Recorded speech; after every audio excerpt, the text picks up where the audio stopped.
Welcome to the Kindness Project, the podcast designed to share stories of kindness and share how kindness can make positive change in our world, one small act at a time. In this week's episode of the Kindness Project, we talk about maths, pirates, and we have part one of our interview with Louise Mundy from HBBS Counselling. Hello. Hello. Hello. Hello, dear listeners. Welcome. I'm trying to talk without my teeth. It's not working. Trying to talk without the tooth. Why you do that accent? Sound like Chief Wiggum at The Because Simpsons. it's not the teeth, so it's really can't move around. Yeah. Something like that. She sounds alright. Come on. Ah. That is we have had some weird starts to the podcast. But somebody going like that. I don't know why the tones change though. Because I can't move my lips if I want to. Are you living your lips now? Yeah, I know. I've given up. I just said that. I just You used the try fact- ventriloquism. Hello. I had a boss once, right? Oh, Christ. I had a boss once. Oh, Christ. In my first ever job in banking and finance called Why don't Barry. you tell us what that was? Huh? Tell us what the job was.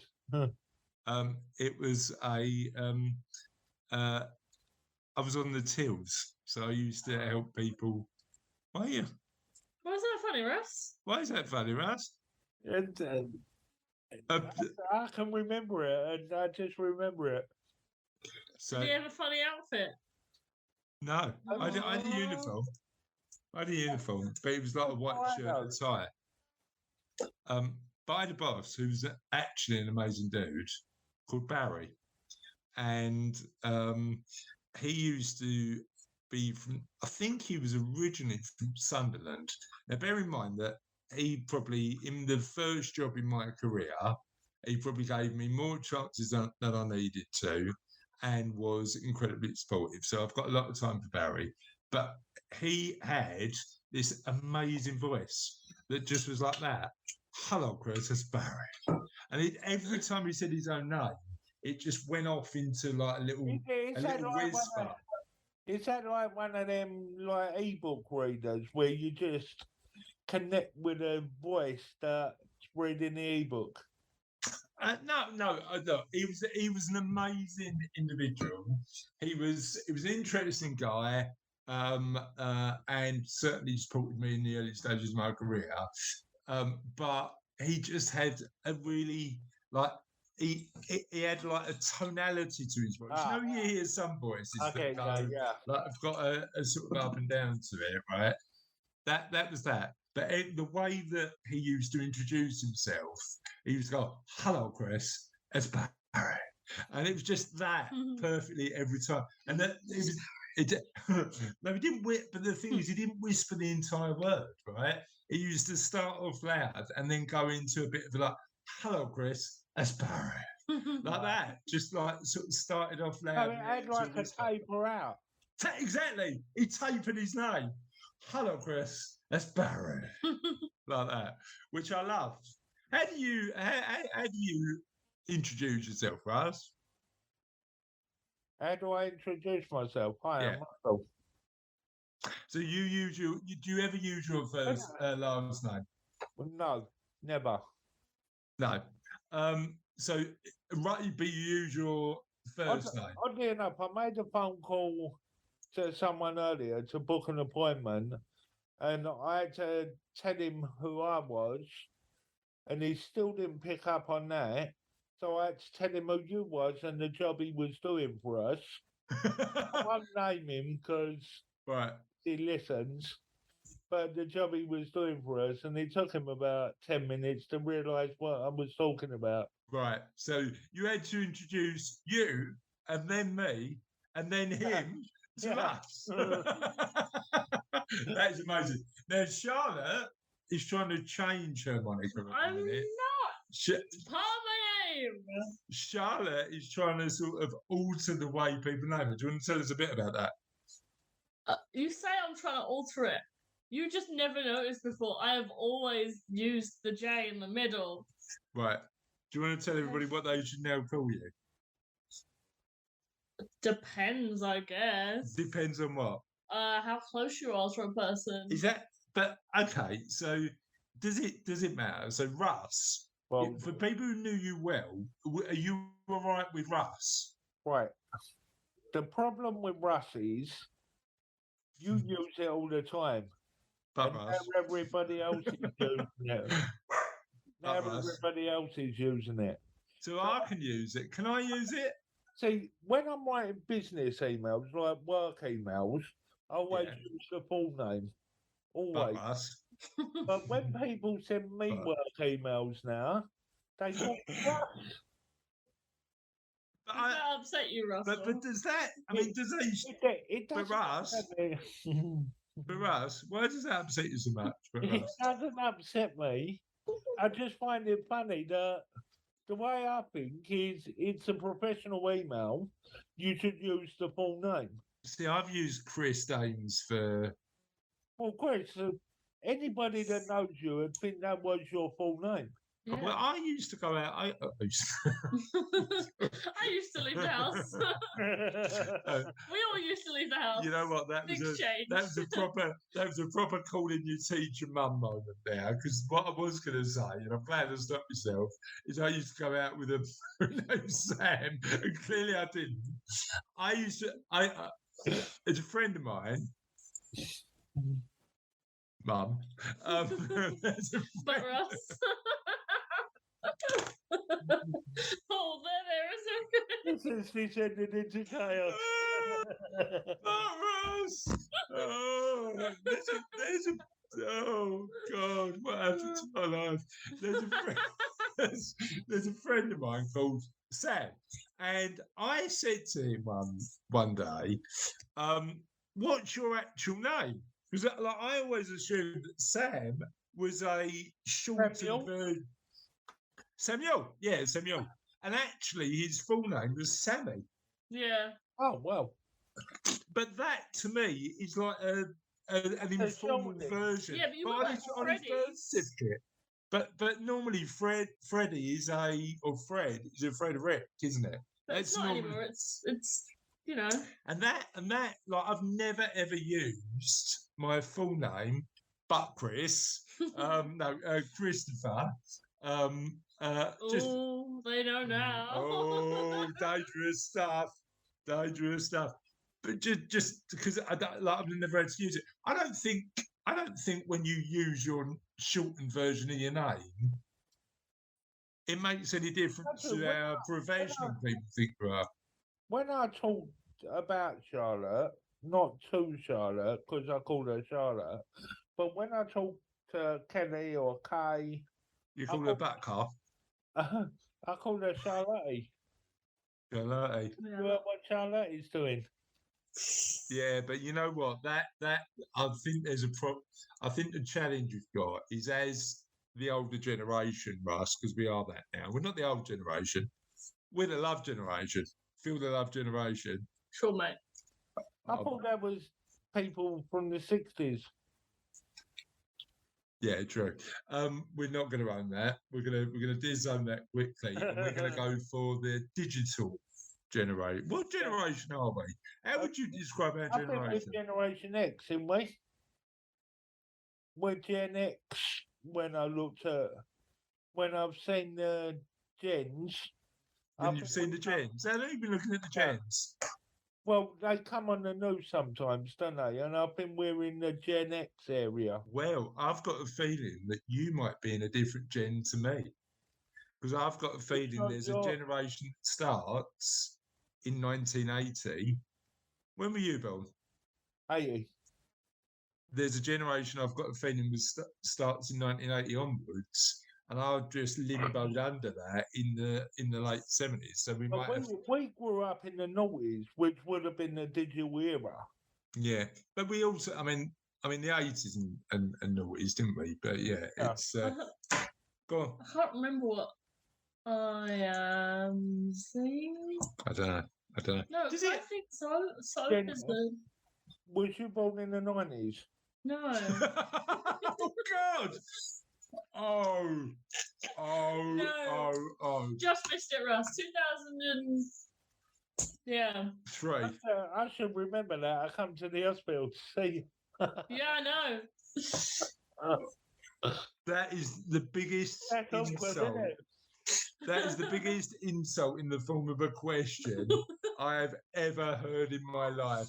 That's Yeah, Were not, you born in the 90s? Were you born in the 40s, Russ? that's not you're a legend in your lunchtime one. Devil. Oh. Yeah, you have your expertise, Russ. I'm not good with dates. Were you? People born in the 90s are now 20 plus. You know what though? You know what I was? You know, last week I was talking about going out with my friends doing the Bermondsey Beer Mile. Yeah. Right? My mate Mike is a teacher, right? He does listen to the podcast. I'm sure he won't mind me sharing this. My mate Mike is a teacher, lovely guy, really good, really nice guy, and he was talking about how he teaches basically 9 to 10-year-olds maths, right? So I said, right, okay. He said, well, what I do is I go back to the most basic form of maths I can get to, and then I build it up from there. So regardless of what level they are, regardless of whether they're really good or not, I go really basic. So I made the mistake of saying, what do you mean? Now, bear in mind, chartered financial planner, people trust me with millions and millions of pounds of their money. Yeah. Mike says to me, what's the difference between a number and a digit? I didn't know. Do you know? The digit is the space. Space that the number goes Yeah. in. Do you know, Russ? No, I didn't. So it might not have been a number and a digit, actually. It might have been something else.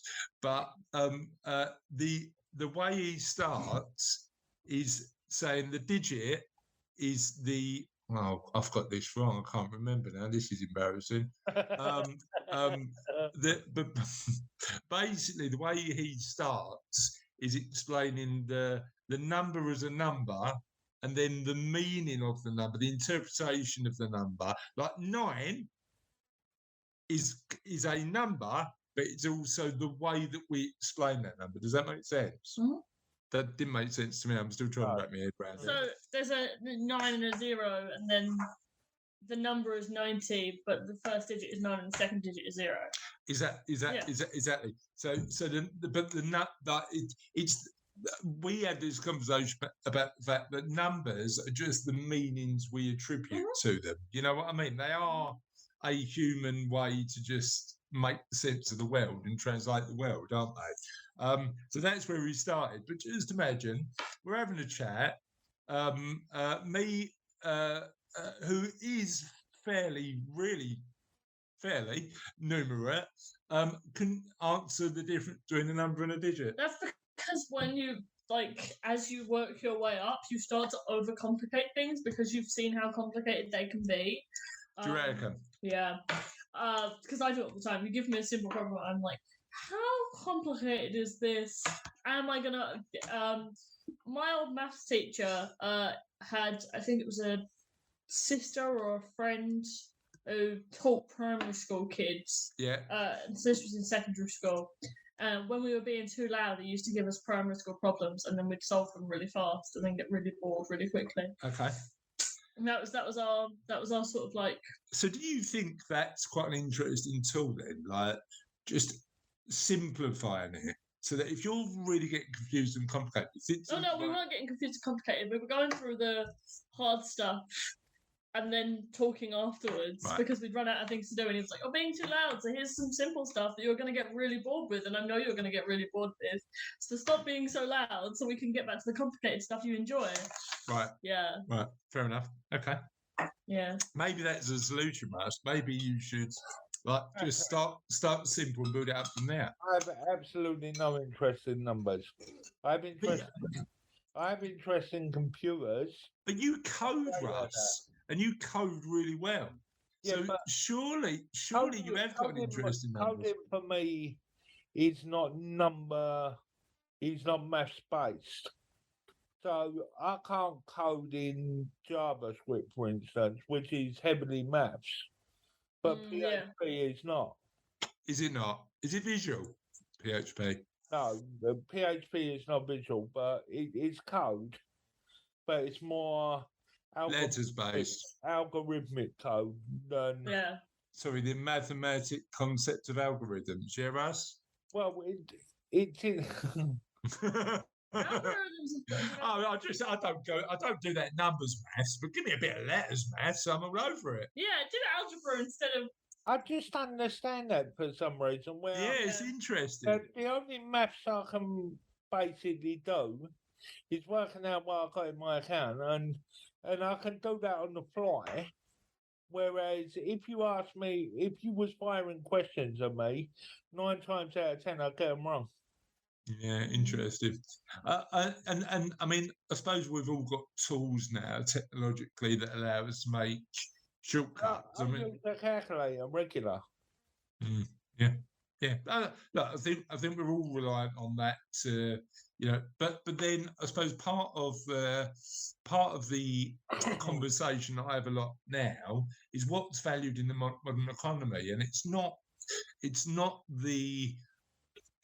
the elements that can be done by a computer. It's those skills, and look, I'd argue that you need that core education to allow you to make mental shortcuts to solve some of those problems. However, we have got the tools to do it as well. So yeah, it's a really interesting one.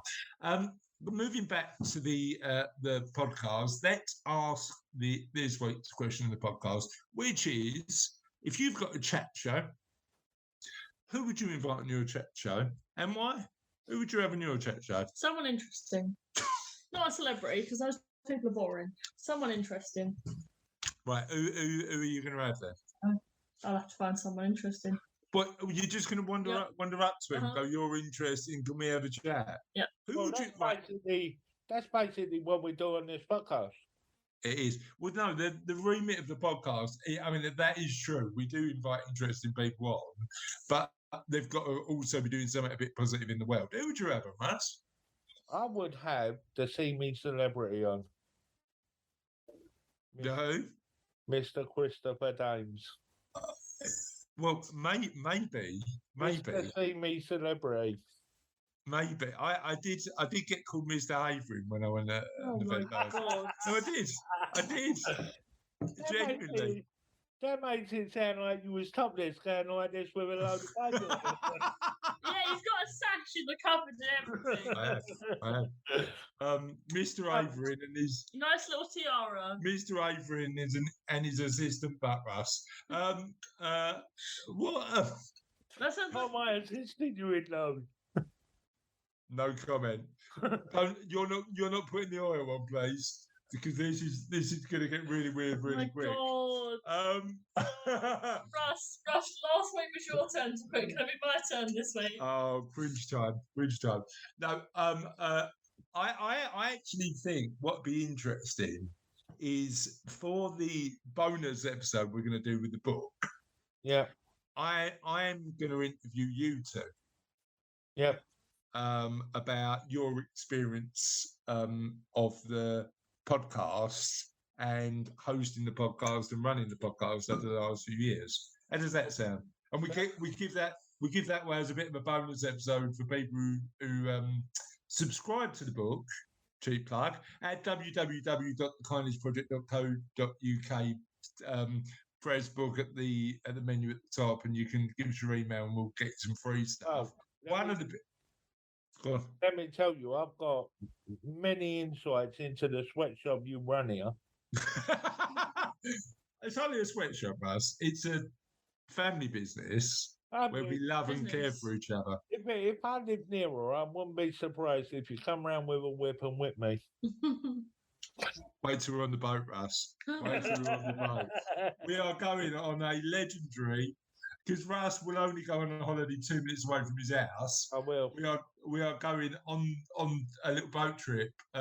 Me, Russ, and the old fella, my dad and Russ's dad, on the Norfolk Broads, aren't we, Russ? Yeah. And what's your job on that, Russ? Well, I'm hoping I'll slip over at some point and break my leg between now and the 16th. Well, between or on the boat. No, between there and the 16th. No, no. If you do it on the boat, we're just tipping you over the side.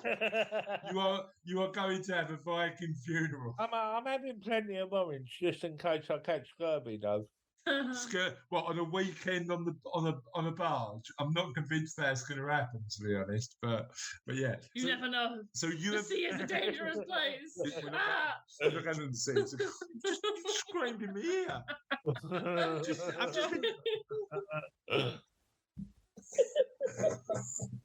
What?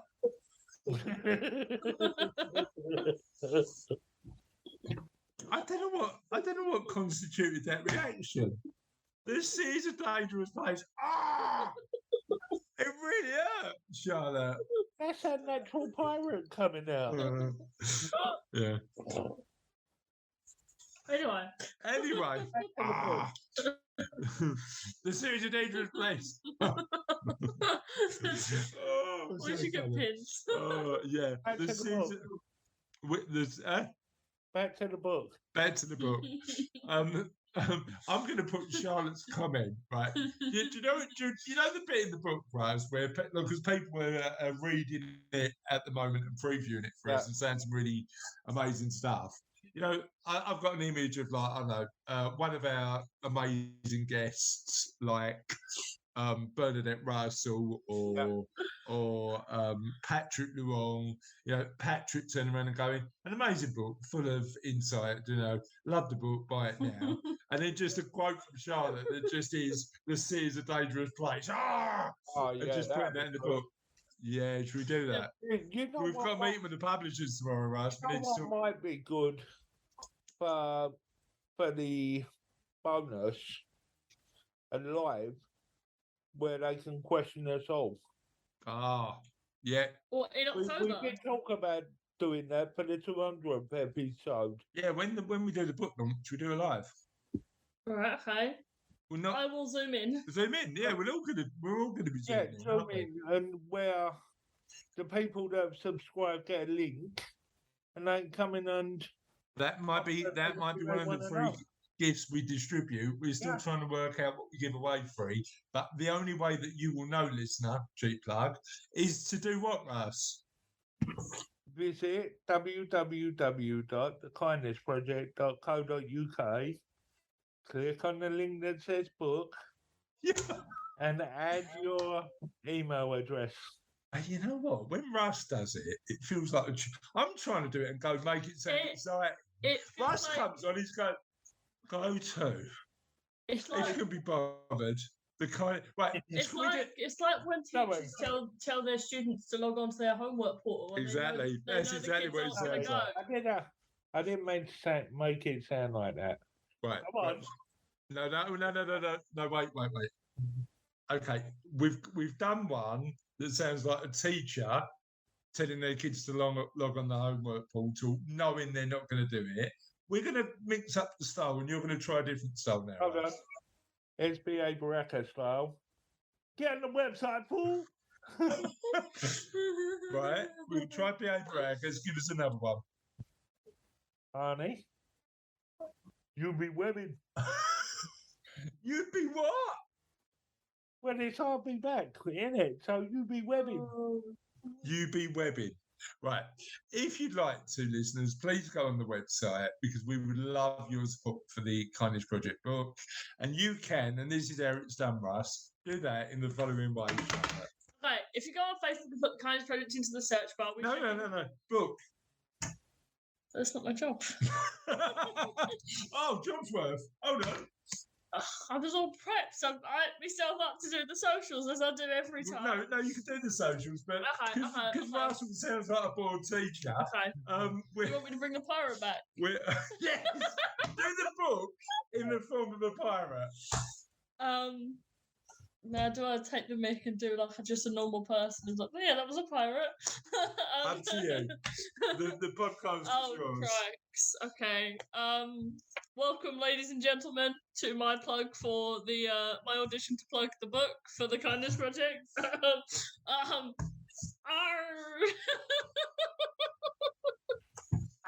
the website. If you head on over to the website, what is a website? Pirates don't know what websites are. You can go. You can go on and see this magical bar at the top on your screen, and if you click it, it will magically transport you to another place. Oh, what's a screen? The flat sheet that glows. And just as if word had come to you by a pigeon on the ocean, there will be a link, and you will have to put your email. I assume it is screen messaging. I probably wouldn't know what that is. Right. Russ, you're on for next week, mate. You're back on. Board teacher is far better than pirate trying to explain technology. We used to have an audience. Anyway, on that note, Hey, we still have an audience. and on that note, let's not as a pirate this time, because clearly we haven't got 4 hours. Charlotte will let us know how to answer the question of the podcast, which basically we've completely ignored, about chat show guests. Oh, okay. What is your favourite chat show guest, and who would you like to interview? Using the following social media links, not as a pirate. Okay, if you go on Facebook and type the Kindness Project into the search bar, we should be the first one that comes up. And if not, we shouldn't be far off. If you type Out of the Kindness into Twitter, we should be the first to come up. And if not, oh, I'm sorry. If you type the Kindness Project podcast into the Google search bar, we should be the first thing to come up, because why not? Because we're fabulous. And if you want to email us directly, it's oliver@thekindnessproject.co.uk, and you just send an email on there, and for the pirates listening who need Google explaining, can you explain that in the language of a pirate? So you know how some ships and some land places as well have libraries? Well, Google is a massive library on the flat glowing plate, and you just have to click the buttons with the letters on them. A lot of pirates aren't literate, so this probably isn't going to help them. And whatever you have searched for can come to you as if in a book in the library. Exactly. Yeah. It's like a modern day It's not bad, actually. I've got to say, well done. A lot of pirates aren't literate, though, so that won't help. It might not, but modern day pirates maybe Modern are. day pirates, probably. But pirates back then were mostly people who weren't happy with poverty, so they. And welcome to the history lesson called the Kindness I'm Project. just going to start my own podcast that's just facts. No, I reckon you should. Yeah. I would. It would be your podcast if you ever wanted me on as a guest, just to act. No, it would be Charlotte's Facts of the Week, and I would just plug Mugs of the Week. Yes, Mugs of the Week. We need to bring Mugs of the Week back into our lives. So there's an account for it. There's just nothing on it.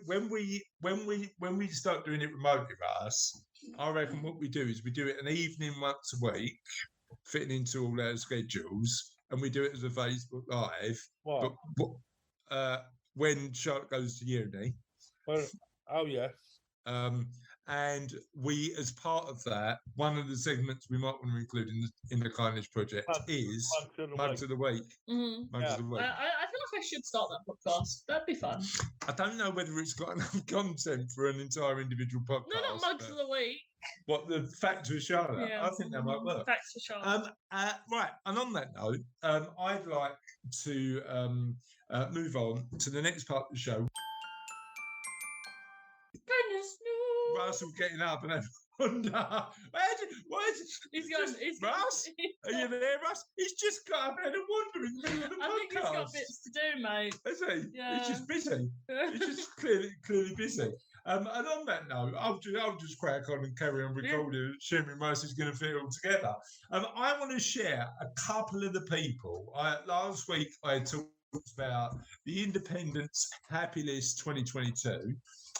Where the Independent celebrates 50 inspirational people making life better for others. And I wanted to share a couple of the people on that list. And I think as a sort of addition to Kindness News, we're probably going to be doing this over the next few weeks, because I think, you know, we want We wanted our producer back, and he's come back. Russ has come back. I don't know if any other podcasts have as their producer wander off halfway through the show. You back, Russ? He's back.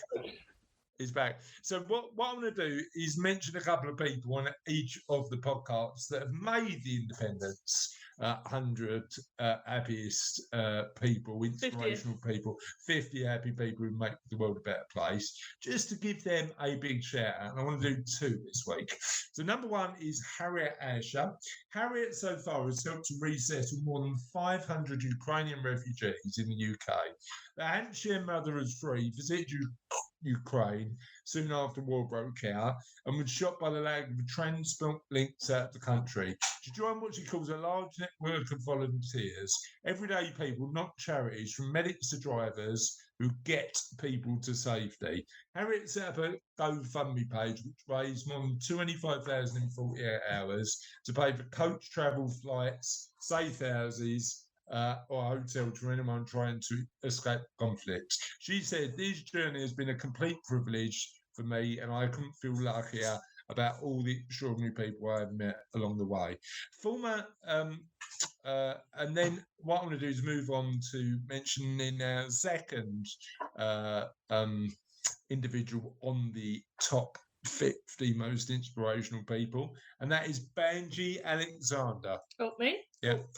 Former South East London primary school teacher Banji wrote a children's book aimed at gently tackling COVID-19 vaccine hesitancy in the Black and minority ethnic community and promoting children's mental health.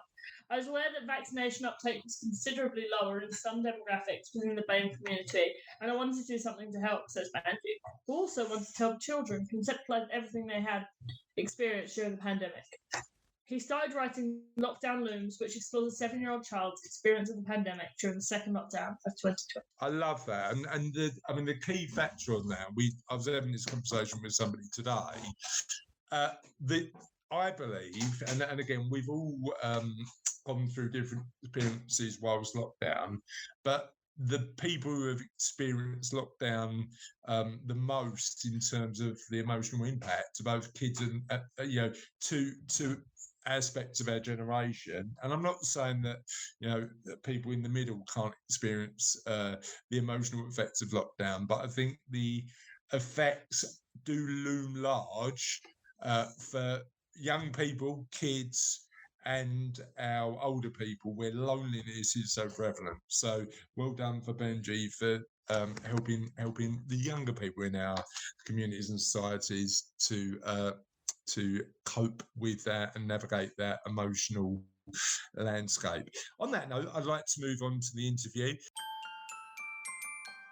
And it's quite a pertinent one considering what we talked about, because it's with Louise from Louise Mundy from HBBS Counselling. Louise talks about her role and the way she helps people navigate emotionally and the support she provides to people across Havering and beyond.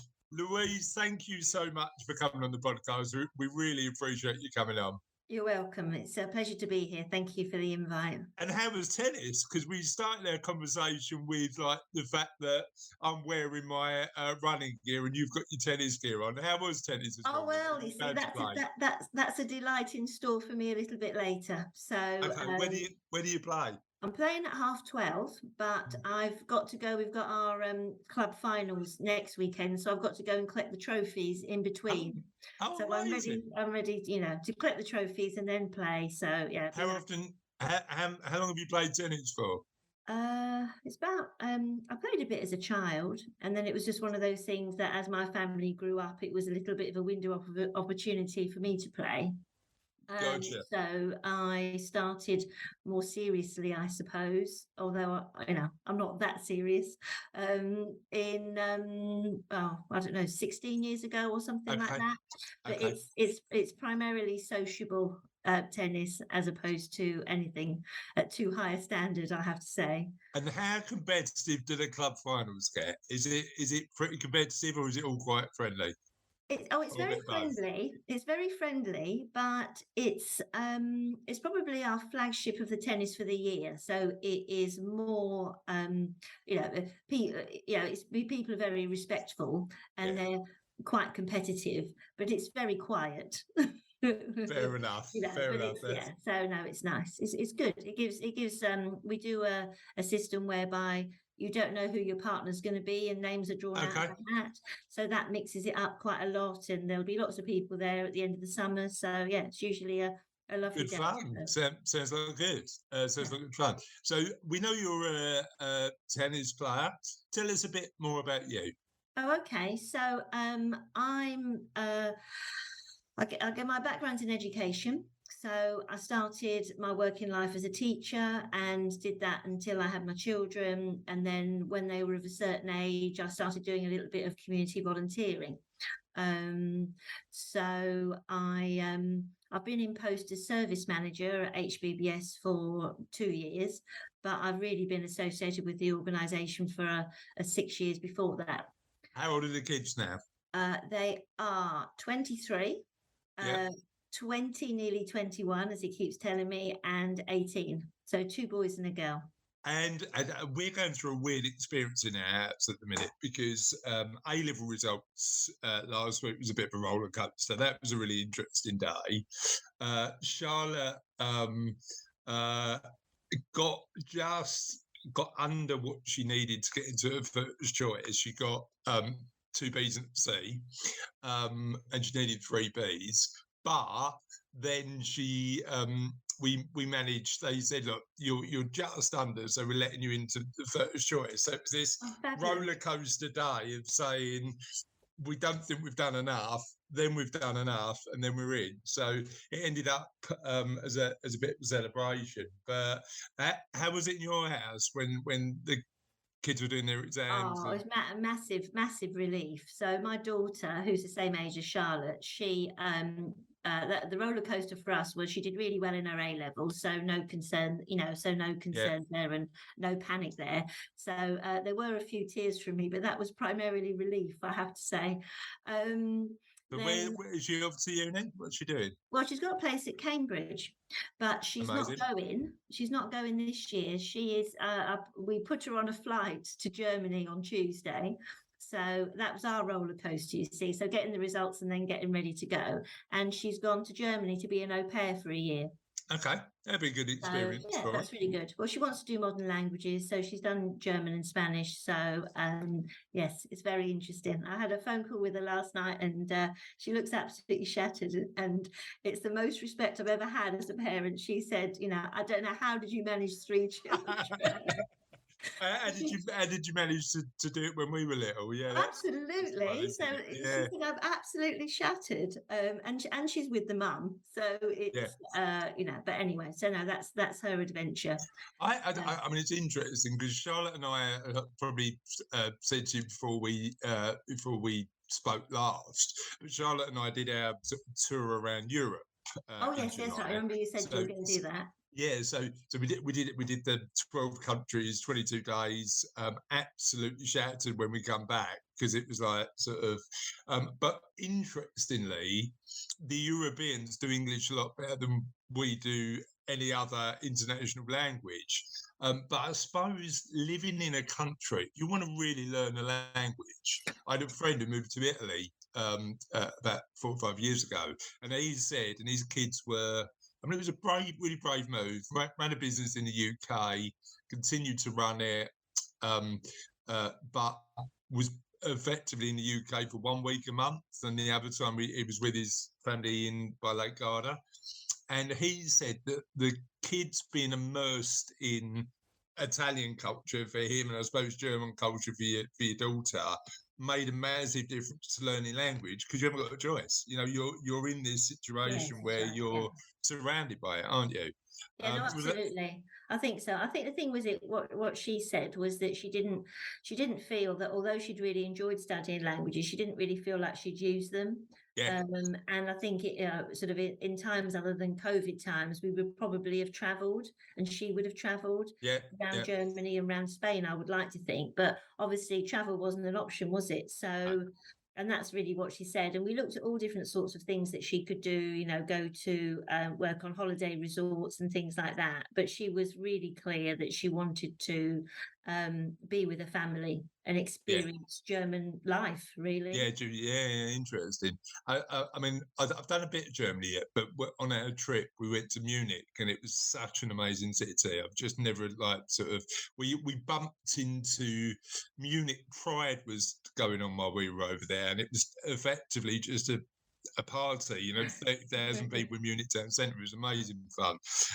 Anyway, we could talk about, I could definitely talk about travel forever, but let's talk about why you're on the podcast. Tell us a little bit about what you do and why you do it. Okay, right, certainly. Well, HBBS Counselling has been around for sort of over 25 years now. We were founded within Havering with a small grant from Havering Council for supporting adults through individual counselling who were suffering from the effects of bereavement. Yeah. So that was a small amount of money, started at that time, and then over the years, you know, things have changed. We've expanded, we've developed. So the first thing was to add adults in Brentwood into the mix. So we work across the Brentwood area as well. And then about 15 years ago, we added children into the range of services that we offer. Okay. So we do children's counselling, you know, have sort of diversified, try to not chase the money, but obviously to keep the service going and to support local people. If there are funds available for particular projects and it's within our remit, then we've done it. We've done some small sort of subcontracting projects for other voluntary organisations. We've got money from Thurrock Council to do work in a little bit of a small project in Thurrock. We've got money to do a clinical supervision project for head teachers in Havering. So, you know, we're sticking to our values, which are really about supporting people struggling to come to terms with loss, which is primarily bereavement, but also other sorts of life changes. You know, we've worked over the years at just becoming a little bit more of a you know, a support to the community, really. Yeah. So we're quite active within the voluntary sector, increasingly well known with schools and other agencies like that. So that sort of raises our profile. We don't really advertise as such, but that quite suits us as a small organisation. I think you have to be quite mindful of setting people's expectations, or you know. Well, you don't want to be over promise. Well, absolutely. So, you know, we're quite understated, really. A lot of people have heard of us, but equally a lot of people haven't. We're looking to increase the service, but, you know, constantly worrying about balancing the books as well. At the moment. Is the service free at the point of access? Is it funded all by local authority, or is it a bit of both? Well, it's a real mixture, actually. It's a sort of an all-time high in terms of how much we're able to offer for free at the moment. Yeah. So 85% of what we do is free to clients. So at point of contact, really. And that's, but it's not, it doesn't cover the whole of our region. It doesn't cover the whole of the age group. So, you know, it is quite difficult to manage that, because we have to ask some tricky questions about where people live, exactly how old they are, and so on. Yeah. Because you know, if you are successful in getting grants, then they're often very restricted, and quite rightly so, because someone's given, you know, is providing the funding, and they're like, well, it is for bereavement and it is for this age group, so obviously we're obliged to follow that. Yeah, 100%. What happens if somebody isn't within your remit? I'd imagine you can do a decent amount of signposting, can't you? And just say, There is that, and there is also, but some, you know, unfortunately, sometimes there isn't a way around where people live. That's a kind of that's a given, isn't it? But we're as flexible as we can be when we can be. Imagine though, Louise, that a lot of organisation, a lot of sort of areas geographically have got similar organisations that support them with that, or would that be a conclusion that I've got wrong? Um, possibly there's there's work with other organisations that cover other spaces. I Right. think in the current, in the current situation that we're in, is that actually quite a lot of people can access quite a wide range of support, and the geographical boundaries don't really come into it. It might Yeah. not be free, but say for example, there are people have got much more used to these sorts of meetings, to video link meetings and so on. So counselling, pre-COVID, we didn't do any remote work at all. The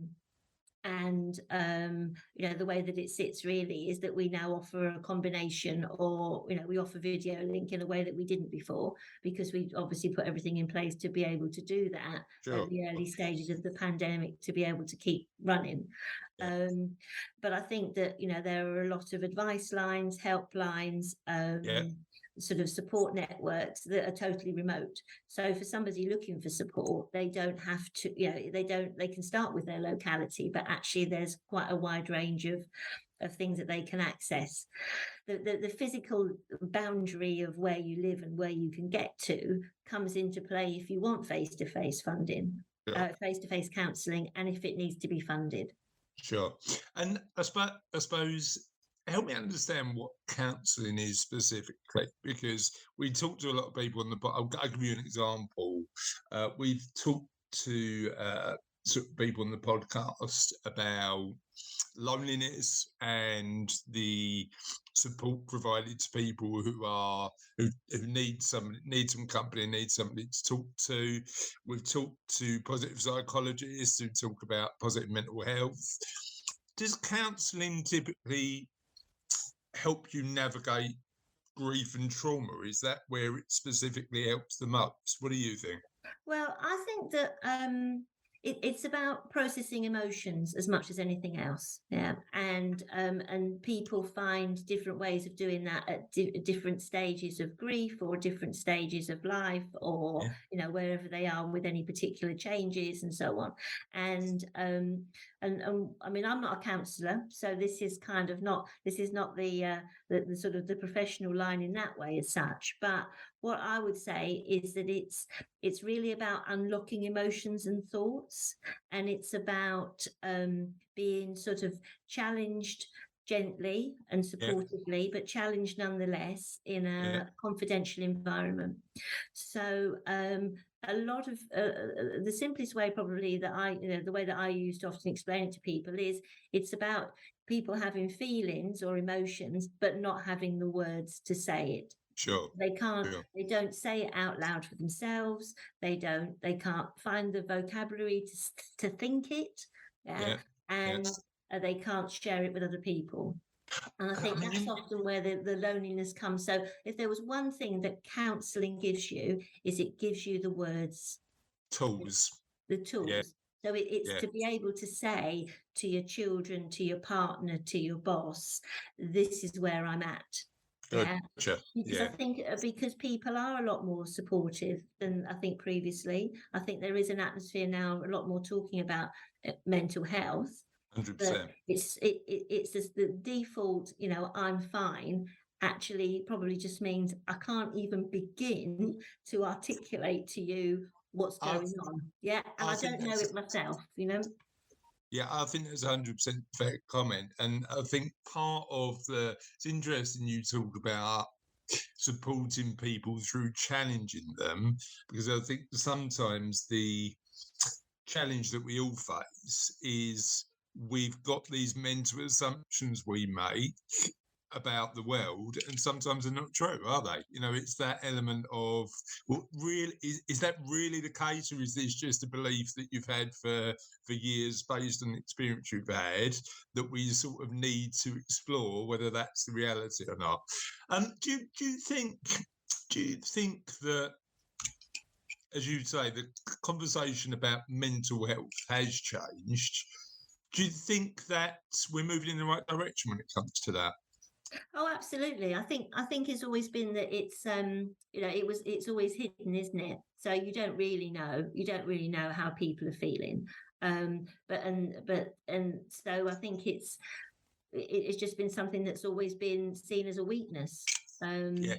And anything that can happen really in terms of seeing it not as a weakness but just part of life, and it is for the better really. So Yeah. so I do feel that everybody has a responsibility to listen, and I think that's Yeah. changing, whereas before there was no responsibility, was there? It was a bit like, well, don't want to go there, they're a bit quiet, let's not talk about it, it's goodness knows what will happen. Whereas actually I think for people who've got a sense of responsibility for themselves, either as family members or as bosses or colleagues, or that actually we're all empowered to begin a dialogue. To And I think listen it's really and care, important. right? I think Yeah, so, yeah. yeah. And then I think I agree. what counselling does as well is that it gives people a completely free space where there's no comeback. Yeah, yeah. Because it's because if you we've all done it, haven't we, offload to a friend about something that's getting on your nerves and so on, and they go, oh yeah, poor you, and then the next time you see them you're thinking, oh, I'm a bit embarrassed, really, I said all that stuff. Yeah. I wish I hadn't. That's the thing. I mean, like, having that confidential space to do it, and actually, it's an interesting one, and it goes back to that element of challenge, isn't it?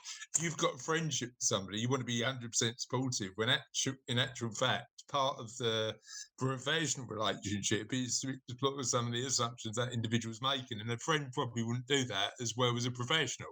Well, there's no comeback. It's not going to Yeah. follow you round for the next week or the next year or Yeah. 10 years. They're Yeah, going to I go, get do that. you remember when? And you're like, Yeah. oh yeah, whatever. I think also as well, I think that it's a really scary thing. So to sort of to open up, because there is that sense of control, and sometimes saying I'm fine is a control mechanism, Yeah. because you don't actually want to you don't actually want to go there, and you're a bit scared that if you do, that it's not normal, that you're going mad, that everything's out of control. So actually, if you engage in that sort of dialogue with a professional, then it's a very safe pair of hands. And similarly, if it is, oh, sorry, can I just also say as well that sometimes it is an emergency situation, and sometimes somebody is going to open up and not be able to cope, and in that way, to go to a professional counsellor means that the right support can be there for them. So what's really, and I agree. I mean, counselling somebody who's not comfortable having those conversations about mental health, and I don't think it's comfortable for a lot of people, is certainly a first step. You know what? What's interesting, though, and we've spoke to one of the guys we interviewed. I think this is my producer Russ's favourite interview, by the way. Is a guy called Ollie Smith. Now, Ollie is a journalist. He's an editor over at Morningstar. He works in the financial press, and he had some mental health challenges and issues, and really opened up about it, with a bit of professional help, by the way. He had some counselling before he did this. But what was really interesting was he opened the dialogue in our sector, in the financial planning, financial advice sector, saying, look, it's all right to talk about this sort of stuff. And I think there are particularly professional environments where law, accountancy, finance, where if you start to talk about your own mental health and your own mental health challenges, people assume that's a bad thing. And Ollie did a really good job at sort of breaking some of those stigmas, and talking about that. So that journey for him, having the bravery, and I think it was a really brave thing to do, to actually get to a point where he went, you know what, I'm going to share this because I can't be alone, can I? Started from the professional counselling he had. It's really interesting. That was the first point. So that was part one of Louise's interview. We've got part two coming next week. Really look forward to sharing that with you. Charlotte's ready to mention the fact that Tis the end of another podcast. The end steps with the end, to the end, so it's the beginning of something entirely new. And on that note, we were talking about the celebrities that we'd like to play. Who would you like to play in a movie of your Did we life? get no engagement? I don't know. Normally we get a decent amount of engagement, and we did. Tamzin said, "I've been told I look like Meryl Streep and Joanna Page over the years. I'd probably go for Joanna. And Meryl is more than 20 years older than me. I think, Russ, that this one might be a bit of a slow burner because we only asked it today, didn't we, on our socials? Yeah. So we might find that we get a few more updates. Let's check our LinkedIn to make sure that we got an answer. None on the LinkedIn, but let's check our Facebook to see whether we've got anything on there. The answer is no. So Meryl Streep or Joanna Page for Tamzin. But please let us know if you've got another answer for the podcast, what celebrity would play you. That's it for today. Have a lovely day, and we'll see you in the community soon. Bye. Bye.